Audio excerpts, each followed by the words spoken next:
Welcome to the Cyber Chronicles. My name is Brian Stevenson, and I am your host. We scrub the internet for the most interesting news on cybersecurity so you don't have to. We literally look at the most commonly shared articles across the internet, and we share it every week. If this is your first time seeing us, thank you so much for joining our podcast.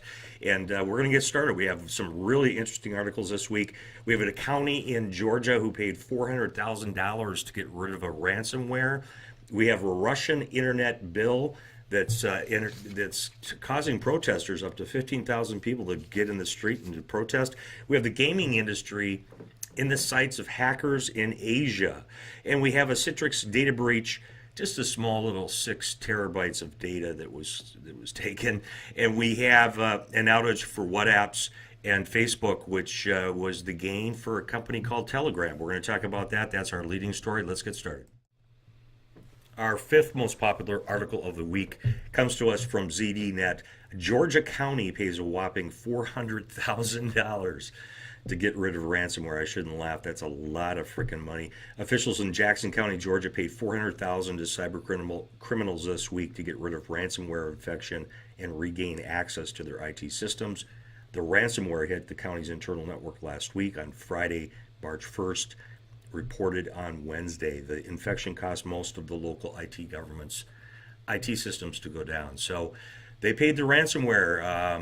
Not sure that's a good idea. You may have wanted to spend the $400,000 on security tools before something like this could happen, but that's just my idea. That was our fifth most popular article of the week. We're going to move on to number 4. Okay, our fourth most popular article of the week comes to us by the BBC. Russian internet freedom. Thousands of protesters against a cybersecurity bill that's hitting Russia right now. Thousands of people in Russia. They estimated over 15,000 people in Moscow on Sunday, which is double the estimate given by police, had a rally, and the rally was basically to show the displeasure of a bill that's hitting their parliament, which isolates Russia's internet service from the rest of the world. Russia's claiming it'll improve cybersecurity. Of course, people are saying it's going to decrease the ability for its citizens to get free information off the internet. So interesting that 15,000, that's a lot of people to join the street and to protest this. That is off our BBC Wire. It'll be down below. And let's move on to our next article. Okay, our next most popular article comes to us from WeLiveSecurity.com. Great website. If you haven't checked it out, they have some great articles. Really go in depth compared to a lot of other websites out there.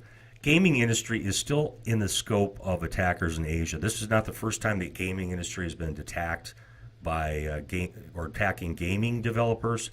They're inserting backdoors into the game's build environment and have their malware distributed in legitimate software.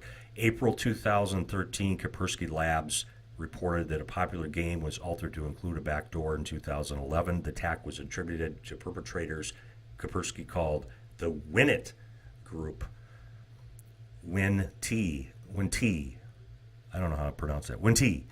That's what we're going to say. And then again, ESET researchers found some backdoors in some other games. So I guess there's always going to be backdoors, always games. They are attacking gaming systems because there's so many people playing it, including my kids on Fortnite. They can't stop. It's the bane of our existence. But we're going to move on to our second most popular article of our week. Okay, our next most popular article of the week comes to us from the Hacker News. I love those guys. They have a lot of great stuff. You know, we're starting to come into a society now that's becoming desensitized by hacking, and I think this article, I don't know. I didn't see it in a lot of popular news venues. Citrix data breach. So Citrix is a popular software. You're probably aware of it. Provides services for the U.S. government, FBI, a lot of corporations, and government agencies. Disclosed a massive data breach. They stole over 6 terabytes of sensitive data. The breach itself is being attributed to Iran. Allegedly, Iran said via the FBI, foreign hackers compromised the IT system, stealing business documents, and the company did not know precisely which documents the hackers obtained. and how they got in. So that's a great thing. So they're probably got the forensics team in there and they're looking at it and trying to patch every hole they possibly can. But that's 6 terabytes. That's a massive amount of information that was taken. I don't know how they attribute it to Iran, but they attribute it to Iran. Let's move on to our next most popular article of the week.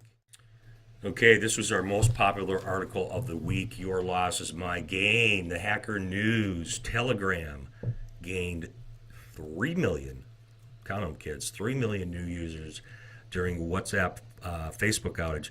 So Facebook and WhatsApp and Instagram faced a widespread outage last week. It says yesterday, but it would be last week. I can't remember when this was published. With users around the world reporting problems, sending messages, posting feeds on Facebook, accessing other features on Facebook-owned platforms. While the outage was troubling for those companies, Telegram, the founder, I'm not going to try to pronounce his name, claims to have surged in signups in the last 24 hours and having over 3 million net new users signed up. We have this on the Cyber Chronicle because it was listed under cybersecurity, but you can't attribute all outages to hacks. This, from an outside perspective looking in, does not appear to be a cybersecurity breach, but it appears to be a system failure or, who knows what. They didn't really tell us. So that was our most popular article of the week from the Hacker News. So as always, thank you so much for listening to the Cyber Chronicle. If you have not done so before, please hit the subscribe button. We are on YouTube. We are on a lot of different podcasts. So hopefully you're hitting the subscribe no matter how you're getting this information. And as always, take care and be safe.